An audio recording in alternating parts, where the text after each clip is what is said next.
नमस्ते दोस्तों, GS classes में आपका स्वागत है।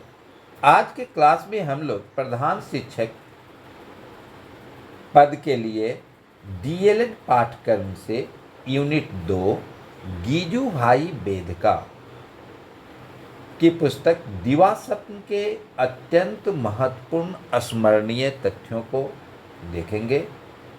साथ ही दूसरे वीडियो में इसका ऑब्जेक्टिव क्वेश्चन को भी देखेंगे। तो दोस्तों, आप लोगों से विनम्र अनुरोध है कि वीडियो पर लाइक कमेंट अवश्य करें, साथ ही अपने दोस्तों में ज़्यादा से ज़्यादा शेयर करें। साथ ही प्रधान शिक्षक के बेहतर तैयारी के लिए हमारे चैनल से अवश्य जुड़ें। तो आज हम लोग देख रहे हैं गीजू भाई वेदिका के दीवा स्वप्न के महत्वपूर्ण स्मरणीय तथ्य को। दीवा स्वप्न के लेखक गीजू भाई वेदिका का जन्म 15 नवंबर 1885 को गुजरात में हुआ था। गीजू भाई वेदिका का पूर्ण नाम गिरजा शंकर भगवान वेदिका था। गीजू भाई वेदिका ने 1920 में गुजरात के भावनगर में ही प्री स्कूल शिक्षा के क्षेत्र में काम करना शुरू किया। गीजू भाई वेदिका ने बाल केंद्रित शिक्षा पर बल दिया। इसको याद रखेंगे, उन्होंने बाल केंद्रित शिक्षा पर बल दिया था। बाल केंद्रित शिक्षा का मुख्य विशेषता बालक की सर्वोच्चता है। गीजू भाई वेदिका बच्चों के स्वतंत्रता में विश्वास करते थे। वह शारीरिक दंड को प्राथमिकता नहीं देते थे और मानते थे कि सीखना केवल प्रेम और सहानुभूति के माहौल में ही संभव है। बाल केंद्रित शिक्षा में बच्चों को आत्म अभिव्यक्ति की संभावनाएं मिलती है। बाल केंद्रित शिक्षा अत्यंत सरल आत्म अभिव्यक्ति की संभावनाएं एवं बच्चों के व्यवहारिक और सामाजिक शिक्षा प्रदान करता है। नूतन बाल शिक्षक संघ की स्थापना नूतन बाल शिक्षक संघ की स्थापना 1926 में गुजरात राज्य के भावनगर में दक्षिणामूर्ति फाउंडेशन गीजू भाई वेदिका और ताराबाई मोदक द्वारा की गई थी।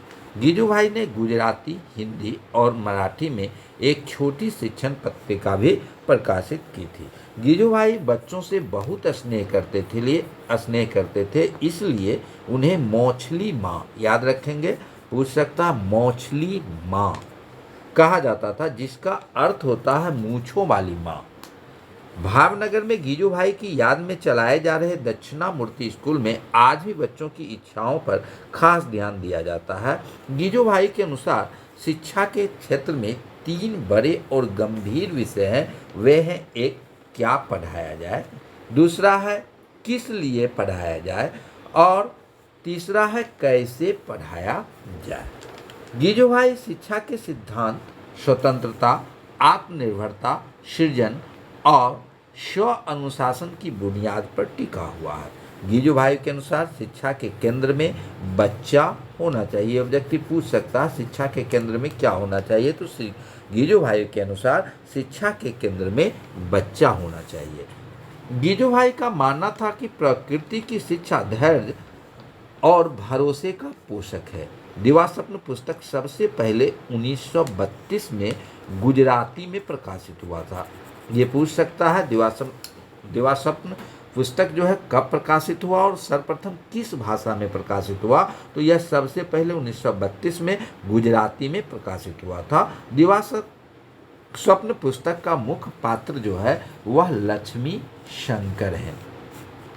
दीवा स्वप्न में 2 प्रकार के शिक्षक हैं। एक तरफ वे शिक्षक हैं जो यथास्थितिवादी हैं तथा दूसरे प्रयोगवादी हैं। गीजू भाई के दीवा स्वप्न के अनुसार सीखने के जिन तरीकों से बच्चे परिचित होते हैं उन्हें स्वीकार कर उनको अनुशासित तथा विस्तृत कर